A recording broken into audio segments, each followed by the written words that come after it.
دندان لبو زلف رخ شیخ فدائی ہے در عدن لال امن مشک ختن پھول ہے در عدن لال امن مشک ختن پھول اور کیا بات رضا اس چمنستان کرم کی زہرائے کلی جس میں حسین اور سبحان اللہ سبحان اللہ ان کی مشہور معروف آیت مقدسہ کی طرف سے کیا ہے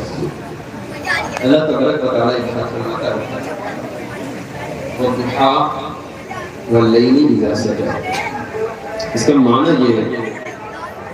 شافش کی قسم واللیل اذا سجى اور رات کی قسم جب وہ چھا جائے تاریک ہو جائے ما ودعک ربک وما قلی اے رسول آپ کے رب نے آپ کو نہیں چھوڑا ہے اور نہ ہی آپ سے ناراض ہوا وَلَلْآخِرَةُ خَيْرٌ لَكَ مِنَ الْأُولَىٰ اے رسول آپ کے لیے اس دنیا سے بہتر آخرت ہے وَلَسَوْفَ يُعْطِيكَ رَبُّكَ فَتَرْضَىٰ اے رسول اللہ آپ کو اتنا عطا کرے گا فترضیٰ کہ آپ راضی ہو جائیں سبحان اللہ سیدھا سا آیت کا ترجمہ میں نے آپ کے سامنے پیش کیا اب اس کی تفصیل و تشریح کی طرف چلتے ہیں تو زیادہ تر مفسرین نے یہی قول نقل فرمایا ہے چاہے وہ تفسیر بغوی ہو چاہے وہ تفسیر مدارک ہو چاہے وہ تفسیر نعیمی ہو چاہے وہ تفسیر صراط الجنان دیگر تمام تفاسیر میں یہی تفسیر مفسرین نے اس کی تفسیر سمجھنے سے پہلے اس آیت کریمہ کا شان نزول آپ سماعت کر لیں تب آپ کو اچھی طرح بات سمجھ میں آئے گی کہ یہ آیت مبارکہ اس وقت نازل ہوئی کیوں نازل ہوئی اس کے نازل ہونے کا سبب کیا آخر کس موقع پر کس مقام پر کس سبب کی بنیاد پر یہ آیت مبارکہ نازل ہوئی جب اس کا سبب نزول آپ سماعت کر لیں گے تب آپ کو اچھی طرح بات ہوگی اصل میں معنی یہ ہے کہ رسول پاک صلی اللہ تعالی علیہ وسلم پر دیگر مقامات پر اور بارہاں اللہ کی وحی کا نزول ہوتا تھا بارہاں آپ نے اپنے اور سب سے پہلی بار جو آیت کریمہ اللہ کے رسول پر نازل ہوئی کون سی آیت سورہ علق کی اقرأ بسم ربک الذی خلق کے ابتدائی چند آیتیں غار حرا میں نازل ہوئی یہ سلسلہ رسول پاک صلی اللہ تعالی علیہ وسلم کے اوپر برابر چلتا رہا حضرت جبریل علیہ السلام اللہ کے رسول کی بارگاہ میں آتے وحی لے کر یا اللہ تبارک و تعالی کی وحی کا نزول رسول پاک صلی اللہ تعالی علیہ وسلم کے اوپر نازل ہوئی اور یہ سلسلہ برابر چلتا رہا اور 23 سال کی مختصر سی مدت میں قرآن پاک مکمل ہو گیا 12 آپ نے اپنے پڑھنا سکتا لیکن کچھ مہینے تک ایسا ہوا کہ اللہ کے رسول صلی اللہ تعالی علیہ وسلم کے اوپر آیت کا نزول بند یعنی نہ ہی تو حضرت جبریل علیہ السلام اللہ کے رسول کی بارگاہ میں آتے اور نہ ہی اللہ کی کوئی بھی قرآن کی آیت رسول پاک صلی اللہ تعالی علیہ وسلم پر نازل تو یہ سلسلہ چند مہینوں تک موقوف ہو گیا قطع ہو گیا نہ حضرت جبریل رسول کی بارگاہ میں آتے اور نہ ہی کوئی آیت رسول کی بارگاہ میں نازل ہوتی اور یہ سلسلہ منقطع کئی مہینوں تک رہا تو جب مکی کے کافر و مشرکین نے دیکھا کہ اب رسول پاک صلی اللہ تعالی علیہ وسلم پر کوئی بھی آیت کا نزول نہیں ہوتا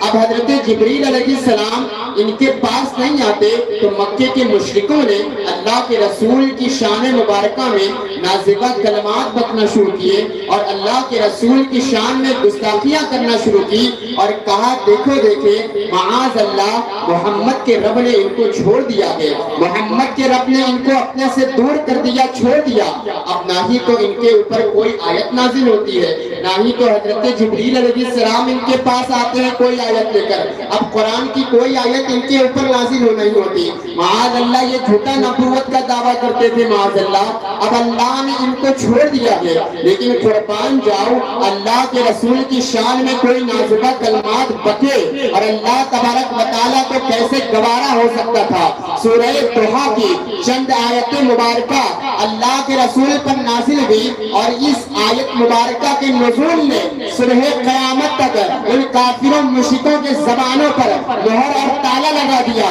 قرآن نے پکار کر اپنے محبوب کو مخاطب کیا، والضحیٰ، چاشت کی قسم، چڑھتے دن کی قسم، واللیل اذا سجا، رات کی قسم جب وہ چھا جائے، ما ودعک ربک وما قلی،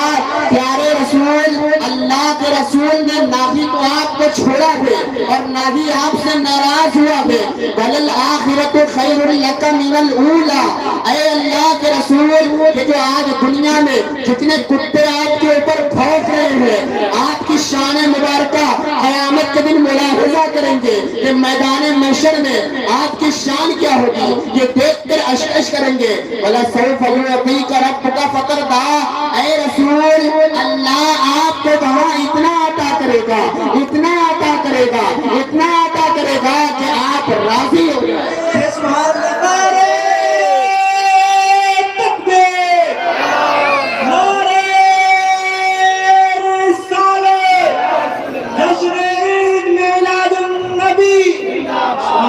وَلَسَوْفَ يُعْطِيكَ رَبُّكَ فَتَرْضَىٰ، اے رسول، اللہ آپ کو اتنا عطا کرے گا کہ آپ راضی ہو جائیں گے۔ یہ جو اتنے بھونکنے والے ہیں، آپ کی شان مبارکہ میں نازبہ کلمات بکنے والے ہیں، میدان محشر میں آپ کی شان دیکھیں گے کہ وہاں اللہ آپ کو اتنا عطا کرے گا کہ آپ راضی ہو جائیں گے، آپ راضی ہو جائیں گے۔ یہ تفسیر تو تمام کتب کی کتابوں میں موجود ہے، تمام مفسرین نے یہی تفسیر بیان کی ہے، لیکن جب عاشق کی نظر جب اس آیت کریمہ پر پڑتی ہے، جب عاشقوں کا انداز الگ ہی نرالا ہوتا ہے۔ ہم تو اہل عشق والے لوگ ہیں، جب عاشقوں کی نظر ان آیت مبارکہ پر پڑتی ہے تو پھر تفسیر کا رخ بدل جاتا ہے، تب ترجمے کا کلام بدل جاتا ہے، چاہے وہ عاشق اعلیٰ حضرت، چاہے وہ اعلیٰ حضرت کی ذات ہو، چاہے وہ شیخ الاسلام مدنی میاں کی ذات ہو۔ شیخ الاسلام مدنی میاں نے اپنی تفسیر اشرفی میں بھی اس کو بیان کیا ہے، اور تفسیر نعیمی مفتی نعیم الدین مراد آبادی جو ترجمہ کنز الایمان میں ہے اس میں بھی موجود ہے۔ اب تفسیر کا انداز دیکھیں کہ عاشقوں کا انداز کیا ہوتا ہے۔ پہلے تو آپ نے سنا کہ والضحیٰ، چاشت کی قسم، چڑھتے دن کی قسم، واللیل اذا سجا، کہ چڑھ رات کی قسم جب وہ چھا جائے۔ اب عاشقوں کی تفسیر آپ سنیں کہ ان کا انداز کیا ہوتا ہے۔ اب عاشقوں کی تفسیر میں آپ کے سامنے پیش کرتا ہوا، قرآن کہتا ہے والضحیٰ، اب یہاں قرآن کہتا ہے والضحیٰ، اب یہاں چاشت کی قسم کے کھانے کے ساتھ ساتھ عاشق بیان کرتے ہیں والضحیٰ، اے رسول تیرے چہرے، والضحیٰ کی قسم، والضحیٰ پیارے تیرے چمکتے چہرے کی قسم، واللیل اذا سجا، اے رسول تیری کالی کالی زلفوں کی قسم، ما ودعک ربک وما قلی، اے پیارے رسول تیرا رب تجھے کیسے چھوڑ سکتا ہے، جبکہ آگے کہتا ہے وَلَسَوْفَ يُعْطِيكَ رَبُّكَ فَتَرْضَىٰ، اے رسول اللہ آپ کو اتنا عطا کرے گا کہ آپ راضی ہو جائیں گے۔ دنیا کے تمام اولیاء ایڑی چوٹی کا زور لگاتے ہیں عمل کرنے میں، اللہ راضی ہو جائے۔ صدیق اکبر آئے، نمازیں پڑھی، اللہ راضی ہو جائے۔ فاروق اعظم آئے، عمل کیا، اللہ راضی ہو جائے۔ عثمان غنی آئے، عمل میدان میں آئے، اللہ راضی ہو جائے۔ چاہے وہ مولا علی ہو، اللہ کو رضا، اللہ کی رضا کے لیے اپنی زندگی وقف کر دی۔ حسن حسین آئے، اللہ کی رضا کے لیے عمل کثیر کرتے رہے، چاہے وہ سعید و سعد ہو، چاہے وہ طلحہ و زبیر ہو، چاہے وہ وقت کا غوث ہو، چاہے وہ غریب نواز ہو۔ دنیا کے جتنے اولیاء، جتنے کتب ہیں، جتنے ابدال ہیں، جتنے اغواث ہیں، جتنے اولیاء ہیں، تمام اولیاء کی یہی عمل ہوتا ہے کہ اللہ راضی ہو جائے۔ لیکن مصطفیٰ کی شان یہ ہے کہ اللہ کہتا ہے فَتَرْضَىٰ، کہ اللہ اتنا عطا کرے گا کہ پیارے رسول تو راضی ہو جائے گا۔ پتہ یہ چلا کہ دنیا والے اللہ کی رضا چاہتے ہیں، لیکن اللہ خود اپنے محبوب کی رضا چاہتا ہے۔ تو پھر میں کیوں نہ کہوں خدا کی رضا چاہتے ہیں تو عالم خدا چاہتا ہے۔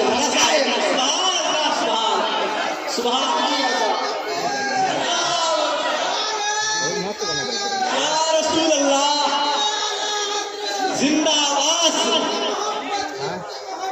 اعلیٰ حضرت، سبحان خدا کی رضا چاہتے ہیں دو عالم، خدا کی رضا چاہتے ہیں دو عالم، خدا چاہتا ہے رضائے محمد وَلَسَوْفَ يُعْطِيكَ رَبُّكَ فَتَرْضَىٰ۔ پیارے اللہ آپ کو اتنا عطا کرے گا کہ آپ راضی ہو جائیں گے، اللہ اتنا عطا کرے گا کہ رسول راضی ہو جائے گا، بلکہ معاملہ تو اس سے بھی زیادہ بڑھ کر ہے۔ اللہ اپنے رسول سے اتنی محبت کرتا ہے کہ جہاں جہاں اللہ کا ذکر ہوتا ہے وہیں مصطفیٰ جان رحمت کا ذکر ہوتا ہے، بلکہ یوں کہا جائے کہ اللہ کے ذکر کے بغیر، مصطفیٰ کے ذکر کے بغیر اللہ کا ذکر مکمل ہی نہیں ہو سکتا۔ چاہے وہ کلمہ طیب ہو، اللہ کے ذکر کے ساتھ مصطفیٰ کا ذکر ہے، چاہے وہ کلمہ شہادت ہو، اللہ کے ذکر کے ساتھ مصطفیٰ کا ذکر ہے، چاہے وہ کلمہ تمجید و توحید ہو، اللہ کے ذکر کے ساتھ مصطفیٰ کا ذکر ہے، چاہے وہ اذان و اقامت ہو، اللہ کے ذکر کے ساتھ مصطفیٰ کا ذکر ہے، چاہے وہ صلاۃ و نماز ہو، اللہ کے ذکر کے ساتھ مصطفیٰ جان رحمت کا ذکر ہے۔ پتہ چلا محبوب اور محب میں قربت اتنی ہے کہ جہاں جہاں رب کا ذکر ہے وہیں مصطفیٰ کا ذکر ہے، وہیں مصطفیٰ کا ذکر ہے، بلکہ نہ تو اللہ کے ذکر کے بغیر مصطفیٰ کا ذکر کیا جا سکتا ہے، نہ ہی تو مصطفیٰ کے ذکر کے بغیر اللہ کا ذکر کیا جا سکتا ہے۔ محبت اتنی ہے کہ امام کہتے ہیں کہ میں تو مالک ہی کہوں گا کہ وہ مالک کے حبیب یعنی محبوب محب میں نبی میرا محبوب محب میرا نہیں میرا تیرا۔ جو مصطفیٰ جان رحمت کی بارگاہ کا مقبول وہ اللہ کی بارگاہ کا مقبول، جو مصطفیٰ جان رحمت کی بارگاہ میں کامیاب وہ اللہ کی بارگاہ میں اللہ کی بارگاہ کا بھی کامیاب، جو مصطفیٰ جان رحمت کی در سے نا امید ہو گیا، جو مصطفیٰ جان رحمت کی در سے رون دیا گیا، جس کی رحمت جس کی بارگاہ سے مصطفیٰ جان رحمت کی بارگاہ میں جس کی رسائی نہ ہو سکی، وہاں اس بندے کی اللہ کی بارگاہ میں بھی رسائی نہ ہو سکی۔ اسی لیے تو پھر کہا میں تو مالک ہی کہوں گا کہ وہ مالک کے حبیب یعنی محبوب و محب میں نہیں میرا تیرا، یعنی اتنی قربت ہے اللہ تبارک و تعالیٰ کی اپنے محبوب سے، یہاں تک ارشاد فرمایا جو رسول کی بارگاہ کا مقبول وہ اللہ کی بارگاہ کا مقبول، اور اتنی رضا کہ اللہ میدان محشر میں رسول پاک کو اتنا عطا فرمائے گا کہ پیارے رسول پاک کو اتنا عطا فرمائے گا کہ پیارے رسول آپ راضی ہو جائیں گے۔ ایک اور حدیث میں آپ کے سامنے پیش کرتا چلوں اور بڑی تیزی کے ساتھ میں آپ کے سامنے اپنی گفتگو کی ابتدا اور اس کے بعد ایک جگہ مجھے اور بھی جانا ہے، بڑی تیزی کے ساتھ میں اپنی گفتگو کے اختتام کی طرف بھی آؤں گا۔ آپ محبت کے ساتھ سماعت کریں، اور یہ سنجیدگی مجھے بڑی پسند ہے، جو سنجیدہ طریقے سے لوگ سنتے ہیں۔ اللہ تبارک و تعالیٰ سے دعا ہے کہ مولا تعالیٰ بات دل میں اترے اور پہلے مجھے اور اس کے بعد آپ کو عمل کرنے کی توفیق عطا فرمائے۔ تو میں عرض کر رہا تھا کہ اللہ تبارک و تعالیٰ کتنا اپنے محبوب کو چاہتا ہے کہ حدیث پاک میں رسول پاک نے ارشاد فرمایا اول ما خلق اللہ اور مشہور معروف حدیث بارہا آپ نے اپنی علماء سے سنا کہ اللہ تبارک و تعالیٰ نے سب سے پہلے اپنے محبوب کے نور محمدی کو پیدا کیا اور اسی نور محمدی سے تمام کائنات کو بنایا، لوح و کرسی کو بنایا اور تمام اشیاء کو بنایا۔ اور ایک حدیث پاک میں بھی اس طرح کے بھی الفاظ ہیں کہ اگر رسول پاک صلی اللہ تعالی علیہ وسلم دنیا میں مبعوث ہونا نہ ہوتا تو نہ پھر ہم آپ ہوتے، نہ انسان ہوتے، نہ جانور ہوتے، نہ کوئی شے۔ یہ حضرت آدم علیہ السلام دنیا میں آئے ہیں، رسول پاک صلی اللہ علیہ وسلم کے صدقے طفیل آئے ہیں۔ تمام انبیاء دنیا میں تشریف لائے ہیں، رسول پاک صلی اللہ تعالی علیہ وسلم کے صدقے طفیل آئے ہیں۔ اگر رسول نہ ہوتے تو یہ چاند و سورج بھی نہ ہوتے، اگر رسول نہ ہوتے تو یہ نباتات و جمادات نہ ہوتے، اگر رسول نہ ہوتے تو یہ چرند و پرند نہ ہوتے، اگر رسول نہ ہوتے تو یہ شجر و حجرات نہ ہوتے، اگر رسول نہ ہوتے تو یہ زمین و آسمان نہ ہوتے، اگر رسول نہ ہوتے تو پھر ہم اور آپ نہ ہوتے، کائنات میں ہر شے کا وجود ہی نہ ہوتا۔ اس کائنات میں جتنی اشیاء دیکھ رہے ہیں وہ رسول پاک کے صدقے وجود میں آئی ہے۔ رسول پاک نعرہ رسالت مسلک تو میں عرض کر رہا تھا جو حدیث پاک ابھی میں نے آپ کے سامنے ارشاد پیش کی کہ رسول پاک صلی اللہ تعالی علیہ وسلم کے صدقے تو فعل کائنات بنائی گئی. رسول پاک صلی اللہ تعالی علیہ وسلم کے صدقے تو فعل جمادات و نباتات بنائے گئے. رسول پاک صلی اللہ علیہ وسلم کے صدقے تو فعل شجر و حجرات بنائے گئے. یہ عرش لوح کرسی ہم اور آپ تمام چیزیں اللہ کے رسول صلی اللہ تعالی علیہ وسلم کے صدقے تو فعل بنائے گئے. اگر رسول نہ ہوتے تو کائنات میں کچھ نہ ہوتی. اگر رسول نہ ہوتے تو کائنات کا ذرہ ذرہ نہ ہوتا. اگر رسول نہ ہوتے تو ہم اور آپ نہ ہوتے. اسی لیے تو پھر ہمارے امام کہتے ہیں یا رسول اللہ زمین و زمان تمہارے لیے, مکین و مکہ تمہارے لیے, چنین و چنا تمہارے لیے, بنے دو جہاں تمہارے لیے, اہل زباں تمہارے لیے, بطن حجا تمہارے لیے, ہم آئے جہاں تمہارے لیے, اٹھے بھی وہاں تمہارے لیے. تمہاری چمک تمہاری دمک تمہاری مہک تمہاری چلک, زمین و فلک سیما کو سمک, یہ سکہ نشان تمہارے لیے, سکہ نشان تمہارے لیے. اقبال کہتے ہیں وہ نجے پھول تو بلبل کا ترنم بھی نہ ہو, چمن پہر میں کلیوں کا تبسم بھی نہ ہو, انا ساقی ہو تو پھر میں بھی نہ ہو, خون بھی نہ ہو, بس میں توحید بھی دنیا میں نہ ہو, تم بھی نہ ہو. امام کا انداز تو الگ ہی انداز ہے. کیا کہتے ہیں یہ سبا سنت کو کلی چٹک یہ زبان چہک لگے جو جلک, یہ سبا سنت کو کلی چٹک یہ زبان چہک لگے جو جلک, یہ مہک جلک یہ چمک دمک سب اسی کے دم کی بہار ہے, سب اسی کے دم کی بہار ہے. یہ سمجھ یہ سو سمجھدار سمن, یہ بنفشہ سنب میں نسترن, بولے سرد لالا بھرا چمن, وہی ایک جلوہ ہزار ہے, وہی ایک جلوہ ہزار ہے. وہ نہ تھا تو باغ میں کچھ نہ تھا, وہ نہ ہو تو باغ ہو سب فنا, بادم جھکانو سرے بلا, تمہیں نام لو بلو باد کا, بلے تر محمد مصطفیٰ, چمن ان کا پاک تیار ہے, چمن ان کا نعرہ تکبیر, نعرہ رسالت, جشن آمد رسول, مسلک اعلیٰ حضرت, فیضان اعلیٰ حضرت, کلام اعلیٰ حضرت. واہ واہ واہ, کیا کہنے ہیں رسول پاک صلی اللہ تعالی علیہ وسلم کہ جن کی چہرے و دعا کی قرآن نے قسم کھائی ہے. اور جب رسول پاک صلی اللہ تعالی علیہ وسلم کے چہرے کی بات آئی ہے, رسول پاک صلی اللہ تعالی علیہ وسلم کے حسن کی بات آئی ہے, تو میں بڑی تیزی کے ساتھ ایک واقعہ جو رسول پاک صلی اللہ تعالی علیہ وسلم کے حسن زیبا پر بہت زیادہ مشہور و معروف واقعہ ہے. صحابہ کرام میں چاہے وہ مفسرین ہو, چاہے وہ محدثین ہو, چاہے وہ تبع تابعین ہو, رسول پاک صلی اللہ تعالی علیہ وسلم کے رخ زیبا کو, رسول پاک صلی اللہ تعالی علیہ وسلم کے حسن زیبا کو ہر صحابی نے, ہر مفسرین نے, ہر تابعین نے اپنے اپنے انداز میں بیان کیا ہے, اپنے اپنے لہجے میں, اپنے اپنے الگ انداز میں اس کو ڈھالا ہے. لیکن تمام صحابہ میں جو معبد رضی اللہ تعالی عنہ نے مصطفیٰ جان رحمت کی, مصطفیٰ جان رحمت کی چہرے والضحا کے حسن کی جو تصویر کھینچی ہے, بڑے بڑے صحابہ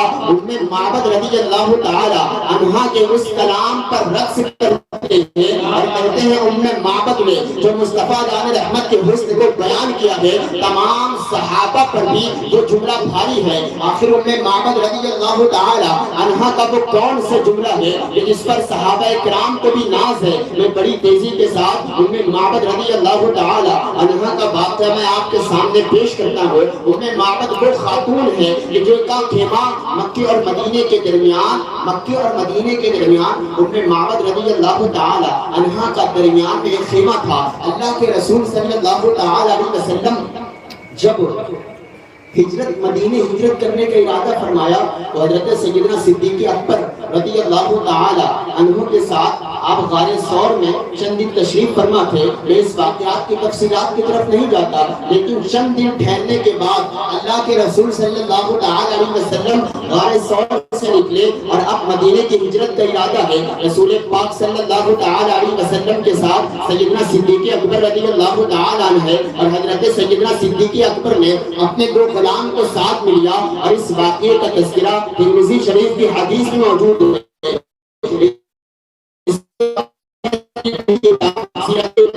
میں موجود ہے. اس کے علاوہ امام حجر اسقلانی کی الاصابہ میں موجود ہے، اس کے علاوہ سیرت خیر العباد میں موجود ہے، اور دیگر اہل سنت کی کتابوں کے علاوہ دیگر اور بھی غیر کی کتابوں میں بھی یہ مشہور واقعہ موجود ہے۔ ایسا مشہور واقعہ ام معبد کا ہے۔ رسول پاک صلی اللہ تعالی علیہ وسلم جب غار ثور سے نکلے، اب صدیق اکبر نے اپنے دو غلام کو ساتھ میں لیا ہے، اب مدینے کی طرف ہجرت کرنے کا ارادہ ہے۔ حضرت ابو بکر صدیق رضی اللہ تعالی عنہ کو بھوک اور پیاس کی شدید تڑپایا۔ جب وہ بھوک اور پیاس سیدنا صدیق اکبر رضی اللہ تعالی عنہ کو لگتی ہے، اور ساتھی میں رسول پاک صلی اللہ تعالی علیہ وسلم بھی تشریف فرما ہے، چند مقام پر رکنے کے بعد جب اگر آگے بڑھے تو سیدنا صدیق اکبر رضی اللہ تعالی عنہ نے ایک جھوپڑی کو دیکھا، ایک خیمے کے دیکھا۔ اللہ کے رسول صلی اللہ تعالی علیہ وسلم اور سیدنا صدیق اکبر اس جھوپڑی کے قریب ہوئے۔ حضرت ابو بکر صدیق نے جھوپڑی کے باہر سے اندر آواز دی، اندر سے نکلنے والی کوئی خاتون نہیں بلکہ وہی ذات تھی جس کے زمانہ ام معبد کے نام سے جانتا ہے۔ یہ لقب آپ کا ہے لیکن اصلی نام آپ کا عاتقہ بنت خالد ہے، لیکن ام معبد سے بہت زیادہ مشہور بھی۔ صدیق اکبر نے دروازے پر دستک دی، اندر سے ام معبد بوڑھی خاتون باہر نکلی۔ سیدنا صدیق اکبر نے کہا کہ تمہارے پاس اگر کچھ کھانے پینے کی چیزیں موجود ہیں، اگر تمہارے پاس کچھ کھانے پینے کی چیزیں، گوشت اور کھجور کا تذکرہ حدیث پاک میں ملتا ہے، اگر موجود ہے تو آپ ہمیں وہ گوشت اور کھجور دے دیں۔ اس کے بدلے میں حضرت ابو بکر نے کہا اس کے بدلے میں قیمت دوں گا، اس کے بدلے میں پیسہ دوں گا۔ حضرت ام معبد نے کہا افسوس اس بات کا ہے کہ میرا خیمہ درمیان میں اسی وجہ سے لگایا گیا ہے، میرا خیمہ درمیان میں اسی وجہ سے کہ میں مدینے سے مکے سے مدینے آنے جانے والے مسافروں کی خدمت کیا کروں، لیکن افسوس اس بات کا ہے کہ آج ایسے موقع پر آپ حضرات حاضر ہوئے ہیں کہ میرے پاس نہ گھر میں گوشت موجود ہے اور نہ ہی میرے پاس گھر میں کھجوریں موجود ہیں، مجھے بڑا افسوس ہے۔ سیدنا صدیق اکبر رضی اللہ تعالی واپس آئے، رسول پاک صلی اللہ تعالی علیہ وسلم کی نظریں رکھی ام معبد کے خیمے کے کنارے پڑی، دیکھا ایک کمزور لاغر بکری بندھی ہوئی ہے۔ اللہ کے رسول صلی اللہ تعالی علیہ وسلم نے ارشاد فرمایا اے ام معبد، یہ بکری جو کنارے بندھی ہوئی ہے یہ کیسی بکری ہے؟ ام معبد نے کہا کہ میرے شوہر ابو معبد تمام جانوروں کو لے کر چرانے کے لیے گئے ہیں، یہ کمزور اور نحیف بکری ہے، یہ چلنے کی بھی لائق نہیں ہے، اسی لیے اس کی بیماری کی وجہ سے یہ چل نہیں سکتی تھی اپنے پیر سے، اسی لیے ابو معبد اس کو چھوڑ کر گئے۔ رسول پاک صلی اللہ تعالی علیہ وسلم نے ارشاد فرمایا الہذا من لبن، کیا یہ دودھ دیتی ہے؟ ام معبد نے کہا ایسا کیسے ہو سکتا ہے، یہ تو چلنے کی بھی لائق نہیں ہے لیکن دودھ کیسے دے سکتی ہے؟ رسول پاک نے پھر ارشاد فرمایا اے ام معبد، کیا کوئی اجازت دیتی ہے کہ میں اس بکری سے دودھ نکال لوں؟ ام معبد کی سن کر حیران کہ وہ بکری جو چلنے کے لیے بھی قابل نہیں، اس کے تھن میں ایک قطرہ بھی دودھ نظر نہیں آتا، لیکن یہ آنے والا شخص کیسے دعوے کے ساتھ کہتا ہے کہ تو اجازت دے کہ میں دودھ نکال لوں؟ ام معبد نے کہا ٹھیک ہے میں تجھے اجازت دیتی ہوں، اتنا کہنا تھا کہ رسول پاک صلی اللہ تعالی علیہ وسلم کے آگے وہ لاغر بکری کر دی گئی، وہ بکری جو چلنے کے بھی قابل نہیں تھی۔ اللہ کے رسول صلی اللہ تعالی علیہ وسلم کی شان مبارکہ ملاحظہ کرے کہ وہ بکری جو چلنے کے قابل نہ تھی، اللہ کے رسول نے اپنا دست نبوت اس بکری پر رکھا ہے اور بسم اللہ پڑھی ہے تو وہ بکری میں اتنی لطافت اور اتنا تھن اس کا دودھ سے بھر گیا کہ روایت میں ہے کہ ام معبد کے گھر کے برتن منگوائے گئے، اور ایک دوسری روایت میں یہ ہے کہ ام معبد کے گھر کے تمام برتن اس لاغر بکری کے دودھ سے بھر گیا۔ رسول پاک صلی اللہ تعالی علیہ وسلم نے سب سے پہلے ام معبد کو دودھ پیش کیا، ام معبد نے شکم سیر ہو کر دودھ نوش فرمایا، اسی کے بعد رسول پاک صلی اللہ تعالی علیہ وسلم نے صدیق اکبر کو دودھ دیا اور دونوں غلام کو پیش کیا۔ آخر میں اللہ کے رسول نے وہ دودھ کا پیالہ لیا ہے اور نوش فرمایا ہے، اور آخری بار اللہ کے رسول نے ایک پیالہ دودھ ام معبد کو دیا اور کہا تیرا شوہر آئے گا ابو معبد اس کو بھی پیش کرنا، اور اسی کے بعد اللہ کے رسول نے اس بکری کے کے لیے دعا کی، اللہم بارک لہا فی شاتہا، اللہم بارک لہا فی شاتہا، کہ مولا اس بکری میں برکت عطا فرما۔ رسول پاک دعا کر رہے ہیں، وہ رسول جو مستجاب الدعوات رسول ہے، وہ رسول جس کی دعا کبھی بارگاہ الہی میں رد نہیں ہوتی۔ شاعر کہتا ہے تیری دعا نہ اثر سے کبھی ملعون ہوئی، ادھر زبان سے نکلی ادھر قبول ہوئی۔ رسول دعا کر رہے ہیں، اللہم بارک لہا فی شاتہا، مولا اس بکری میں برکت عطا فرما۔ رسول پاک کی دعا کا اثر یہ ہوا کہ اللہ کے رسول کی حیات طیبہ میں لوگ دور دور سے اس بکری کی زیارت کرنے کے لیے آتے تھے۔ حضرت ابو بکر صدیق کا زمانہ آیا، ختم ہو گیا اور وہ بکری تب بھی زندہ رہی۔ حضرت عمر فاروق اعظم کا زمانہ آیا، وہ بکری تب بھی زندہ رہی۔ ایک مرتبہ صدیق اکبر کے زمانے میں بہت زیادہ قحط شانی کا لوگ شکار ہو گئے، لوگ بھوک اور پیاس کی وجہ سے بہت پریشان رہے، لوگ بھوک اور پیاس کی وجہ سے تڑپ رہے تھے۔ لیکن قربان جاؤ،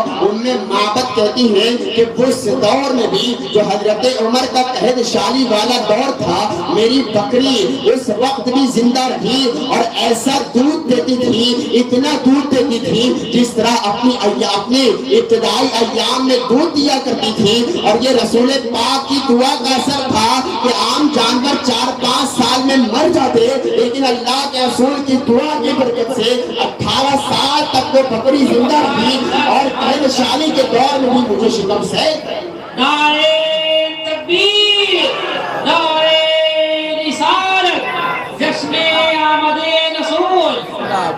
کیا رسول پاک صلی اللہ تعالی علیہ وسلم ہے بکری کے لیے دعا برکت کی دعا کر کے اللہ کے رسول صلی اللہ تعالی علیہ وسلم رخصت ہو جاتے ہیں۔ اسی کے بعد رات کے وقت ابو معبد جو معبد کا شوہر تھا، ابو معبد گھر تشریف لاتا ہے اور دیکھا آج گھر میں ایک عجیب رونق نظر آ رہی ہے، آج گھر میں بہار ہی بہار نظر آ رہی ہے۔ بکری پر نظر پڑی، دیکھا وہ لاکر تنحیف کمزور بکری جو اپنے پیر پر چل نہیں سکتی تھی، آج بالکل ناتبا اور بالکل ہڈی کٹی دکھائی دے رہی ہے، اس کے تھن بھی دودھ سے بھرے ہوئے ہیں۔ گھر کے اندر داخل ہوئے، ابو معبد یہ آج گھر میں کیسی روشنی ظاہر ہوئی ہے، آج ہمارا گھر بالکل نور سے جگمگا رہا ہے، ایک عجیب بھینی بھینی خوشبو نظر آ رہی ہے۔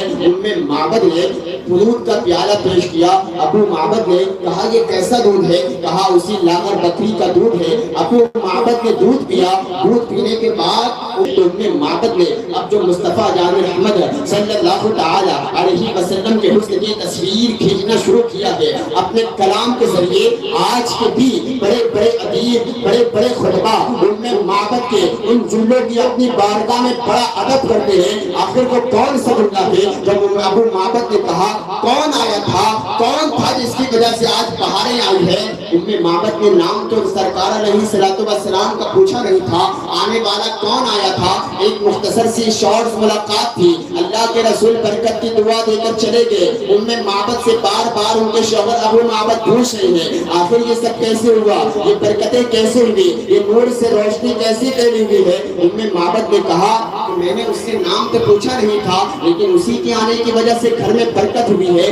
معبد نے دل میں مصطفیٰ نام رحمت کا ایک نام کریٹ کیا، ایک نام سوچا اور کہا اسی کے آنے کی وجہ سے برکت ہوئی ہے۔ وہ بڑا مبارک آدمی تھا۔ معبد نے کہا اے میرے شوہر ابو معبد، یقیناً اس کا نام مبارک ہوگا، اس کا نام مبارک تھا اس لیے کہ اسی کے آنے کی وجہ سے گھر میں بہاریں اور برکت آئی۔ اس نے بکری کے لیے برکت کی دعا کی، گھروں کے لیے برکت کی دعا کی، وہ بڑا مبارک انسان تھا ابو معبد، اس کا نام مبارک ہے۔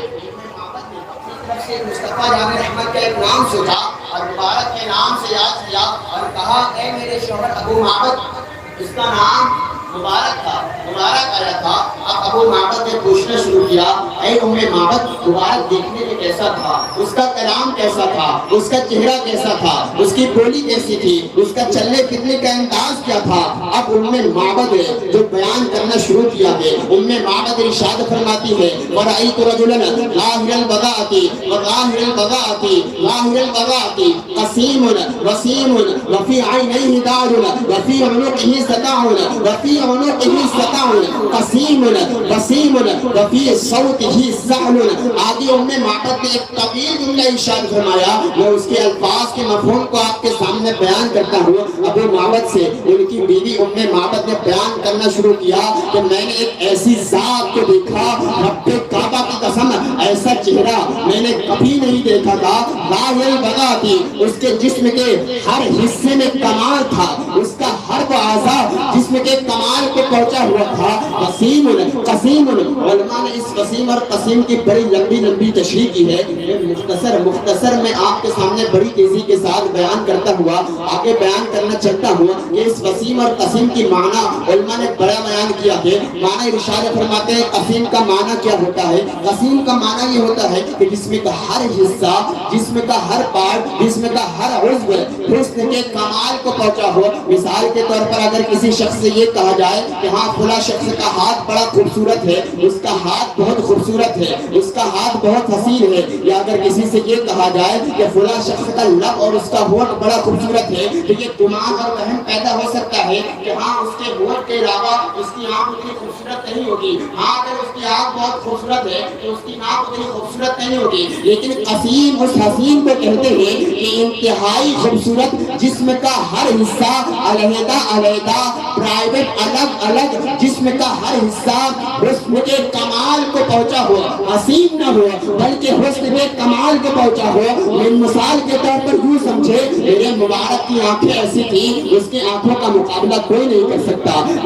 میرے مبارک کا لب ایسا تھا کہ اس کے لب کا مقابلہ کوئی نہیں کر سکتا. میرے مبارک کے کان ایسے تھے کہ اس کے کان کا مقابلہ کوئی نہیں کر سکتا. میرے مبارک کا ہاتھ ایسا تھا کہ اس کے ہاتھ کا مقابلہ کوئی نہیں کر سکتا. اچھا وسیم کسے کہتے ہیں؟ وسیم اسے کہتے ہیں کہ اگر کسی کے حسن کو دیکھا جائے تو جیسے جیسے عمر بڑھتی ہے تو حسن میں کمی ہو جاتی ہے, لیکن وسیم اس حسین کو کہتے ہیں کہ ایک بار اگر اس کے حسن کو دیکھا جائے تو بار بار دل کرنا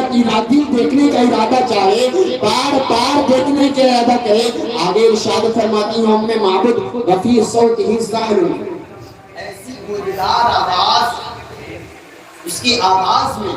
ایک روح ایک فقار تھا. وفی صوتہ سعل, ایک گونجدار آواز سے. وفی عینیہ داج, کیا سرمدی آنکھیں تھی اور اس کی پلکیں جو تھی مبارک کی پلکیں لمبی تھی اور اس کی ناک پتلی اور ناک پر ہمیشہ ایک نور چمکتا تھا. آگے ام معبد ارشاد فرماتی ہے کہ جب میرا مبارک بولتا تھا تو ایسا لگتا تھا کہ منہ سے نور نکل رہا ہے, منہ سے نور جھڑ رہا ہے, اور جب میرا مبارک خاموش ہوتا تھا تو وقار میں اور زیادہ اضافہ ہو جاتا ہے, وقار میں اور زیادہ بلندی ہو جاتی ہے. آگے ارشاد فرماتی ہے کہ جب مبارک کو دور سے دیکھا جاتا تھا تو حسین لگتا تھا, اور جب قریب آتا تھا تو ایسا لگتا ابھی جانیں نکل جائے گی. یہ ام مبارک کے الفاظ ہیں, اور دیگر محدثین نے, مفسرین نے, صحابہ کرام نے اپنے اپنے الفاظ کو بیان کیا ہے. میں حضرت ابو ہریرہ رضی اللہ تعالی عنہ کی خدمت میں لے کر چلتا ہوں. وہ ابو ہریرہ جو رسول پاک صلی اللہ تعالی علیہ وسلم کی خدمت میں ہمہ وقت رہا کرتے تھے. یہاں تک کہ محدثین کی جماعتوں میں, راویوں کی جماعت میں جتنی حدیث حضرت ابو ہریرہ نے بیان کیا ہے اتنی حدیث کسی صحابی نے بیان نہیں کیا ہے. یہ حضرت ابو ہریرہ کی شان ہے حدیث کے معاملے میں کہ سب سے آگے جس نے بندے نے روایت کی ہے وہ ذات حضرت ابو ہریرہ کی ہے. ہر وقت مصطفیٰ جان رحمت کی خدمت میں بارگاہ عالیہ میں آپ تشریف فرما ہوتے تھے. جو حضرت ابو ہریرہ ارشاد فرماتے ہیں ما رأیت, اور اس کے امام اہل سنت اعلیٰ حضرت نے فتاوی رسول بھی نقل فرمایا ہے. وہ ابو ہریرہ ارشاد فرماتے ہیں ما رأیت شيئا من احسن رسول اللہ صلی اللہ علیہ وسلم. حضرت ابو ہریرہ کا جملہ آپ سماعت کریں. حضرت ابو ہریرہ کہتے ہیں لوگوں میں نے مصطفیٰ جان رحمت جیسا حسین دنیا میں کوئی شے ہی نہیں دیکھا, دنیا میں کوئی چیز ہی نہیں دیکھا. حضرت ابو ہریرہ رضی اللہ تعالی عنہ نے یہ نہیں ارشاد فرمایا ما رأیت رجلا کہ میں نے دنیا میں ایسا کوئی مرد نہیں دیکھا. ابو ہریرہ نے یہ نہیں کہا کہ میں نے دیکھا، بلکہ ابو ہریرہ کہتے ہیں ما رأیت شیئا، میں نے دنیا میں ایسی کوئی چیز ہی نہیں دیکھی، چاند سورج کو دیکھا لیکن مصطفیٰ جان رحمت کے حسن کا مقابلہ نہ کر سکا، چاند سورج کی روشنی مصطفیٰ جان رحمت کے پلکوں کے بھی آگے پھیکی پڑ رہی تھی، ایسا لگ رہا ہے کہ میں نے دنیا میں ایسی کوئی شے ہی نہیں دیکھی جنہوں نے مصطفیٰ جان رحمت کی صحبت پائی، جنہوں نے قریب سے مصطفیٰ جان رحمت کو دیکھا تو کہا دنیا میں میں نے ایسی کوئی چیز ہی نہیں دیکھی، اور جنہوں نے 1400 سال کے بعد مصطفیٰ جان رحمت کو دیکھا تو کیا کہا، مخ چمک بدر شاشانی ہے، مت چمک رات نورانی ہے، کالی زلفت حق مستانی ہے، مخمور اپنی من مدبریا سبحان اللہ ما اجملکا ما احسنکا ما اکملکا، کتنے مہر علی کتنے تیری ثنا گستاخ حدیث کے نعرہ تکبیر، نعرہ رسالت، جشن آمد رسول، مسلک اعلیٰ حضرت، کیا کہنے ہیں سرکار کی آمد، دلدار کی آمد، مکی کی آمد، مدنی کی آمد، تاجدار کی آمد، غمخوار کی آمد، نعرہ تکبیر، نعرہ رسالت، حضرت علامہ مولانا شاہد محمدی،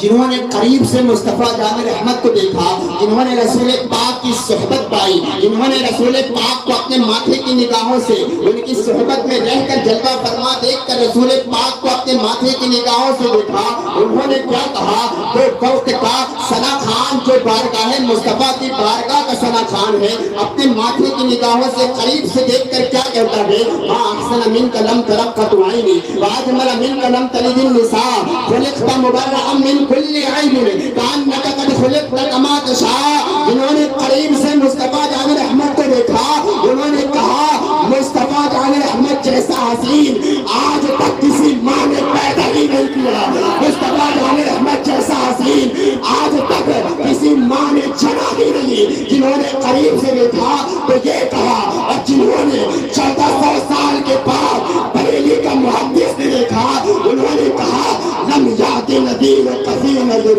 مثلے تو نشد پیدا جانا، جگرات کو تاج تیرے سر سے ہے تجھ کو شبے تو سرا جانا، الفیت شیم و سقا کا تم اے کیسوے پاک اے ابرے کرم برسن آرے رم جمد جم تو بود ادھر سبحان نعرہ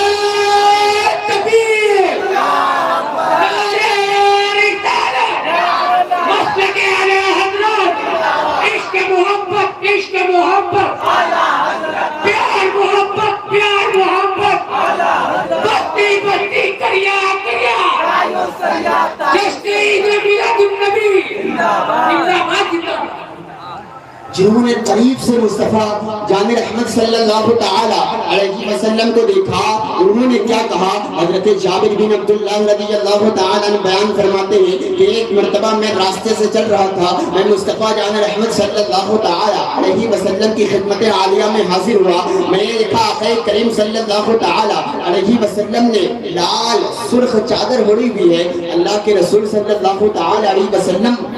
لال چادر اوڑھے ہوئے تھے، اور میں آسمان پر چاند کو دیکھ رہا تھا، 14ویں رات کا چاند آج آسمان پر روشن تھا۔ حضرت جابر بن عبداللہ رضی اللہ تعالی عنہ بیان فرماتے ہیں کہ ایک مرتبہ میں چاند کو دیکھتا آسمان پر، اور ایک مرتبہ میں اپنے چاند کو دیکھتا، ایک مرتبہ میں آسمان پر چاند کو دیکھتا، ایک مرتبہ میں اپنے چاند کو دیکھتا، میری نگاہ بار بار ایک مرتبہ آسمان کو چاند کو دیکھتی، اور ایک مرتبہ مصطفیٰ جان رحمت صلی اللہ تعالی علیہ وسلم کے چہرے بددہا کو دیکھتی، تو میری نگاہ یہ فیصلہ نہ کر پائی کہ چاند خوبصورت ہے یا مصطفیٰ جان رحمت خوبصورت ہے، حال کر میری نگاہ نے یہ فیصلہ کیا رب کعبہ کی قسم چاند تو چاند ہے، لیکن مصطفیٰ جان رحمت صلی اللہ تعالی علیہ وسلم کے طلبوں کا بھی یہ چاند مقابلہ نہیں کر سکتا، جنہوں نے قریب سے مصطفیٰ جان رحمت صلی اللہ تعالی علیہ وسلم کو دیکھا تو کہا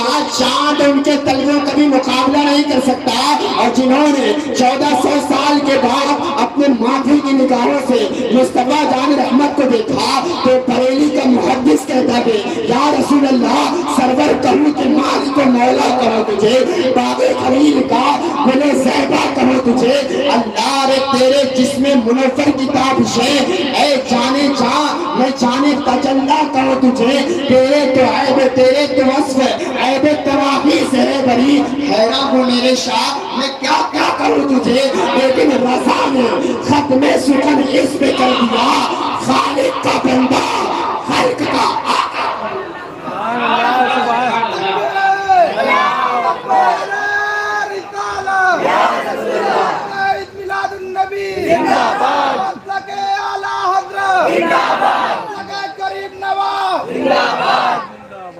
یہ مصطفیٰ جان احمد صلی اللہ تعالی علیہ وسلم کی شان مبارکہ،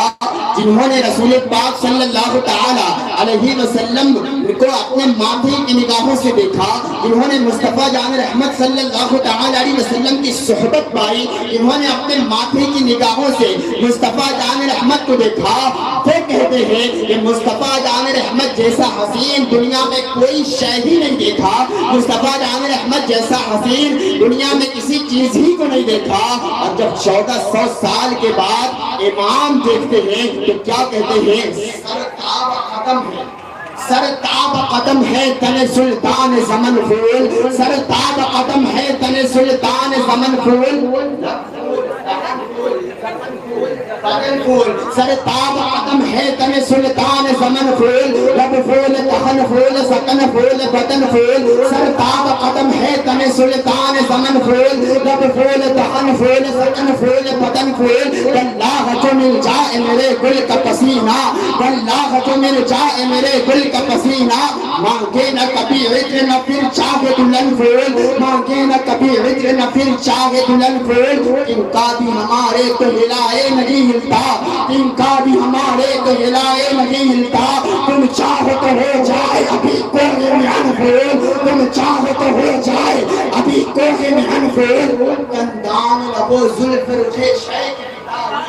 دندان لبو زلف رکھے شیخ فدائی، دندان لبو زلف رکھے شیخ فدائی، دندان لبو زلف رکھے شیخ فدائی، دندان لبو زلف رکھے شیخ فدائی، ہے در آدم لال امن مشک ختن پھول، ہے در آدم لال امن مشک ختن پھول، اور کیا باب رضا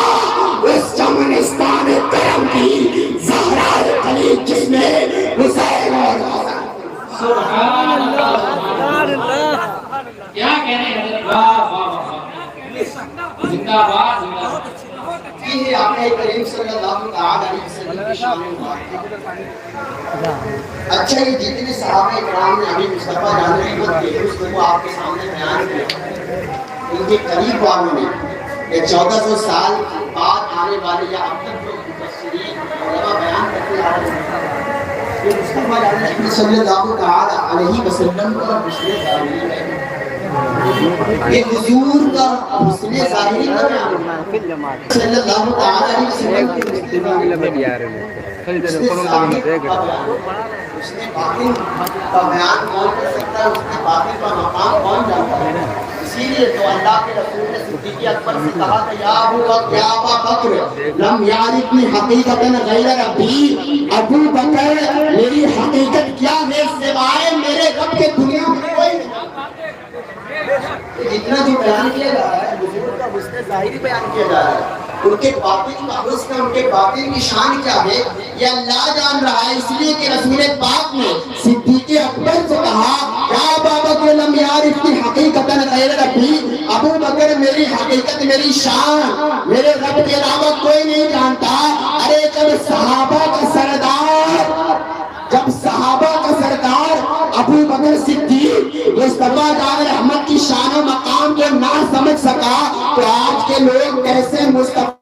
جان رحمت کی شان کو سمجھ سکتے ہیں؟ پھر میں کیا کیوں نہ کہوں، کچھ بشر ہونے کے ناطے مجھے خود سجانے اور کچھ محض بیانی خدا سجانے، اور ان کی اوقات ہی کیا ہے کہ کیا جانے، فرش والے تیری شوقت کا علوم کیا جانے، خسروا عرش پہ اٹھانے پڑے۔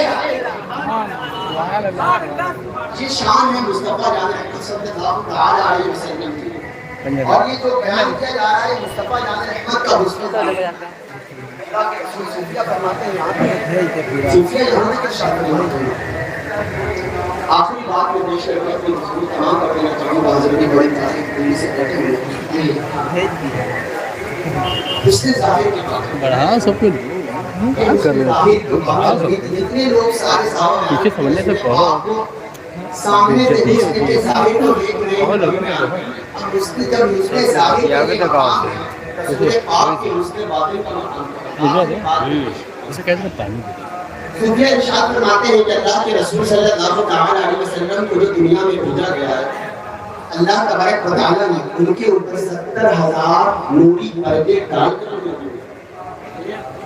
70,000 صوفیہ فرماتے ہیں 70,000 نوری پردے ڈال کر اللہ تبارک و تعالیٰ نے اپنے محبوب کو دنیا میں مبعوث فرمایا. 70,000 کسی شخص کو ایک پردے کے پیچھے سے ڈال دیا جائے تو بندہ پہچان نہیں پاتا آنے والا پردے کے پیچھے چھوڑ. یہ دنیاوی عام پردہ ہے اور اللہ کا غیرت بھرا پردہ 70,000 نورانی پردہ میں اللہ تبارک و تعالیٰ نے 70,000 نورانی پردے میں ڈال کر اپنے محبوب کو بھیجا ہے. پھر اس کی شان کیا ہے؟ جتنا حسن بیان کیا جا رہا ہے یہ پردے کے پیچھے کا حسن یہ پردے کے پیچھے کا مقام ہے. 70,000 نورانی پردے ڈال کر اللہ تبارک و تعالیٰ نے اپنے محبوب کو بھیجا ہے. اسی لیے حضرت جبریل علیہ السلام نے اللہ تبارک و تعالیٰ کی بارگاہ میں عرض کیا مولا میں تیرے محبوب کو اپنی اصلی ظاہری اپنی اصلی صورت دکھانا چاہتا ہوں. اے باری تعالیٰ میں اپنی اصلی صورت اپنے تمام پردے کو ہٹا کر تیری بارگاہ میں اب تیرے رسول کی بارگاہ میں جانا چاہتا ہوں اپنی اصلی صورت دکھانا چاہتا ہوں. حضرت جبریل کی اصلی صورت کیا ہے؟ اگر ایک پر حضرت جبریل دنیا پر اپنا مائل یا اپنا پردہ ہٹا کر ایک ذرہ دنیا پر ڈال دیا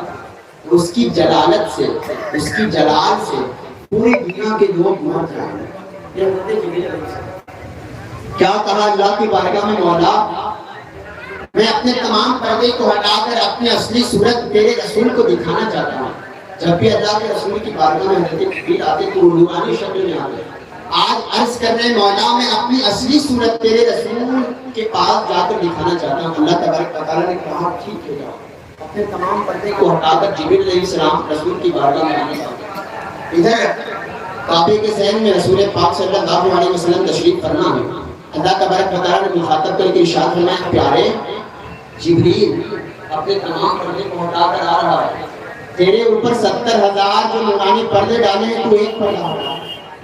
70,000 پردے تیرے اوپر ڈالے ہیں تو ایک پردہ ہٹا دے. سارے پردے ہٹانے کی ضرورت نہیں تو ایک پردہ ہٹا دے. اللہ کے رسول نے ایک پردہ ہٹا دیا. جبریل علیہ السلام اپنے تمام پردے کو ہٹا کر اللہ کے رسول کی بارگاہ میں آ رہے ہیں. جبل ابو قبیس پر آ کر کھڑے ہو. اللہ کے رسول ایک پردہ ہٹا کر تشریف فرما ہے کعبے کے ذہن. اللہ تبارک و تعالیٰ نے پوچھا جبریل جبل ابو قبیس پر آ کر کیوں کھڑے ہو گئے؟ تو اپنی اصلی صورت اپنے میرے رسول کو دکھانا چاہتا تھا. اب تو جبل ابو قبیس پر آ کر کھڑا ہو گیا ہے. تو تمام پردے کو ہٹا کر رسول کی بارگاہ میں جا رہا تھا. میں نے اپنے رسول پر 70,000 غیرت کے پردے ڈالے تھے. میں نے اس کو مخاطب کر کے ارشاد فرمایا 70,000 ہٹانے کی ضرورت نہیں تو ایک پردہ ہٹا دے. جبل ابو قبیس پر جبریل کھڑے ہو گئے. جبریل جاتا کیوں نہیں؟ حضرت جبریل اللہ کی بارگاہ میں عرض کرتے ہیں مولا میں سمجھ گیا کہ میری رسائی یہاں تک کیوں نہیں ہے. اے باری تعالیٰ جو تجلیاں مجھے سدرہ سے آگے جانے نہیں دیتی آج وہی تجلیاں مجھے حرم مکہ میں داخل ہو رہی ہیں. سبحان اللہ سبحان اللہ. آج وہی تجلیاں مجھے حرم مکہ میں داخل ہو رہی ہیں. یہ جتنے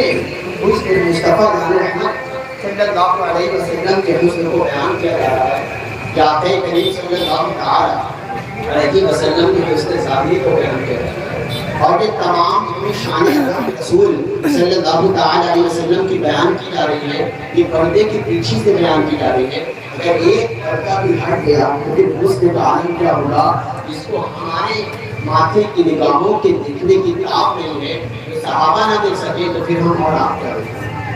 آخری بات بڑی تیزی کے ساتھ میں پیش کر کے گفتگو تمام کر دینا چاہوں گا. اللہ تبارک و تعالیٰ نے اپنے محبوب کو دنیا میں بھیجا ہے ہمارے لیے. کہ ہمیں جنت کا راستہ دکھائیں اور ہمیں بھٹکے ہوئوں کو سیدھی راہ بنائیں۔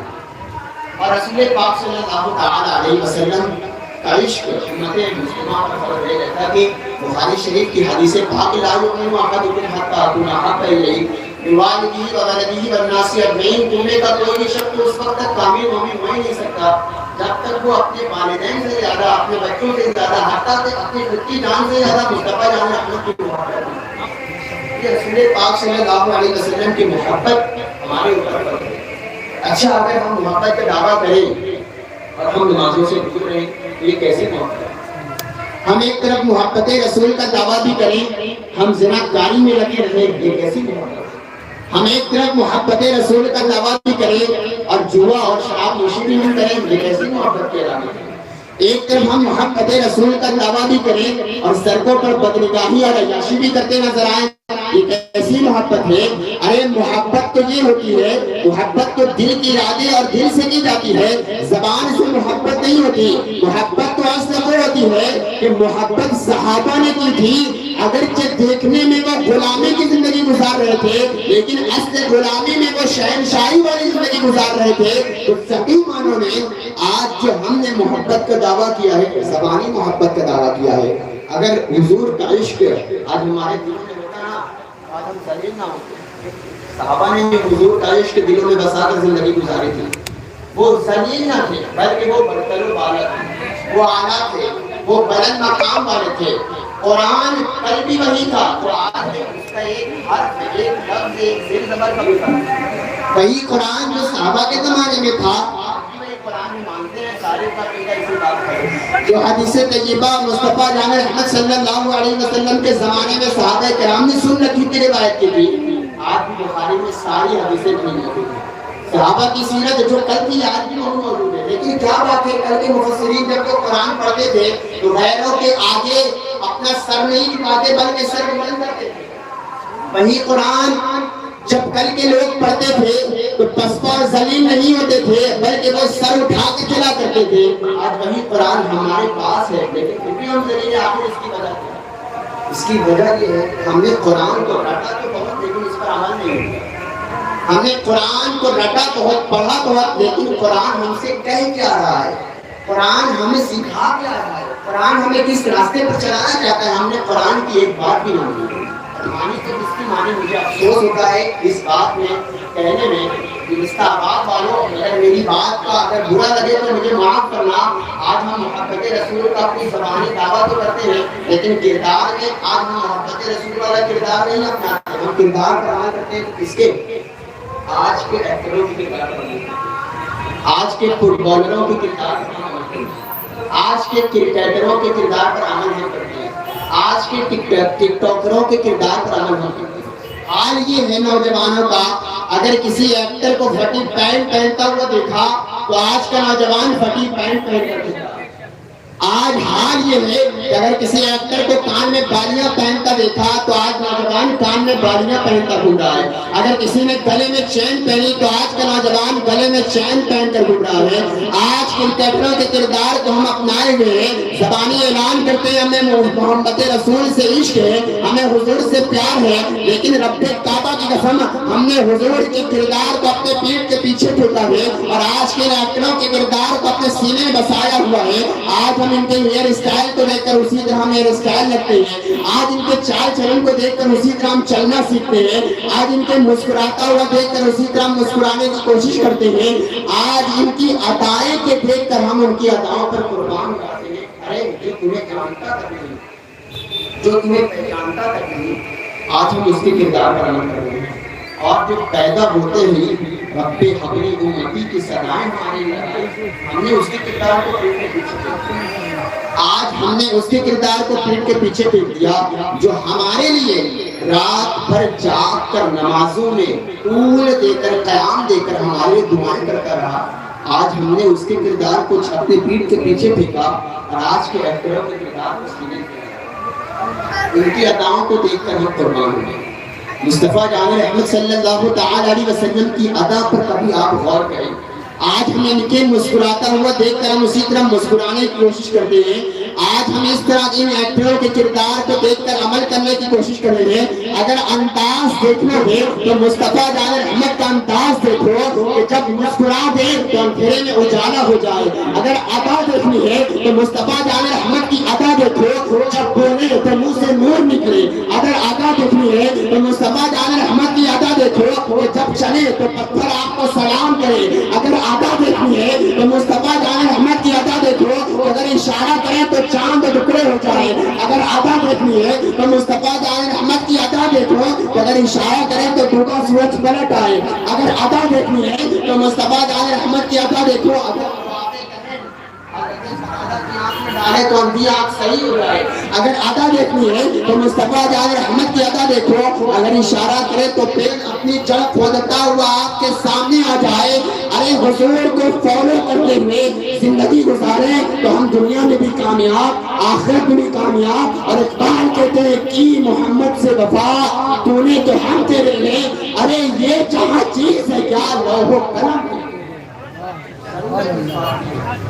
محفلوں کا مقصد صرف آنا اور ٹائم پر بات کرنا نہیں ہوتا, بلکہ ہر محفل دینی جلسے کا مقصد یہ ہوتا ہے کہ ہم آئیں تو اپنے دل کو بدلیں, آنا پوری نہ کر کے کریں. ہم آئیں تو اپنے قلب کو بدلیں, اپنے مردہ دلوں کو زندہ کریں, اپنے دل میں عشق مصطفیٰ کو بسا کر زندگی گزاریں. اور جب اس طرح کی ہم زندگی گزاریں گے پھر دیکھیں کہ کیسی روحانیت اور کیسا سکون زندگی گزارنے کا ملتا ہے. تو ضرورت اس بات کی ہم یہاں سے لوٹیں, اللہ پہلے مجھے اور اس کے بعد آپ کو عمل کرنے کی توفیق عطا فرمائے. یہاں سے گزریں تو ایک سچی توبہ کر کے گزریں اور ایک نئی زندگی گزارنے کی شروعات کریں. اس لیے کہ محفل میلاد اور مصطفیٰ جان رحمت کا ذکر جہاں ہوتا ہے اللہ اپنی خاص رحمتوں کا نزول فرماتا ہے, اور بندہ ایسے نزول میں اگر دعائیں کرے اللہ اس دعاؤں کو اپنی بارگاہ میں قبول فرما لیتا ہے. اب فقط شور مچانے سے نہیں کچھ ہوگا, صرف ہونٹوں کو ہلانے سے نہیں کچھ ہوگا. زندگی کے لیے بے موت ہی مرتے کیوں ہوں, اہل ایمان ہو تو شیطان سے ڈرتے کیوں ہوں. سارے کام سارے گیلے شکوے بھلا کے اٹھو, دشمنی جو بھی ہے آپس میں بھلا کے اٹھو. اب اگر ایک نہ ہو پائے تو مٹ جاؤ گے, خشک پتوں کی طرح تم بھی بکھر جاؤ گے. اپنے اسلام کی تاریخ پلٹ کر دیکھو, اپنا گزرا ہوا ہر دور پلٹ کر دیکھو. تم تو پہاڑوں کا جگر چاک کیا کرتے تھے, تم تو دریاؤں کا رخ موڑ دیا کرتے تھے. تم نے خیبر کو اٹھاڑا تھا تمہیں یاد نہیں, تم نے باطل کو پچھاڑا تو تمہیں یاد نہیں. پھرتے رہتے تھے شب و روز بیابانوں میں, زندگی کاٹ دیا کرتے تھے میدانوں میں. رہ کے محلوں میں ہر آیت حق بھول گئے, عیش و عشرت میں پیغمبر کا سبق بھول گئے. کوئی عبادت کی چاہت میں رویا, کوئی عبادت کی راحت میں رویا. عجیب ہے یہ نماز محبت کا سلسلہ اقبال, کوئی عطا کر کے رویا, کوئی قضا کر کے رویا. اللہ تبارک و تعالیٰ ہمیں کہنے اور سننے سے زیادہ عمل کرنے کی توفیق عطا فرمائے. جو کچھ غلطیاں بیان میں قصداً سہلن ہوئی مولا معاف فرمائے. استغفر اللہ ربی من کل ذنب و اتوب الیہ. وآخر دعوانا الحمد للہ.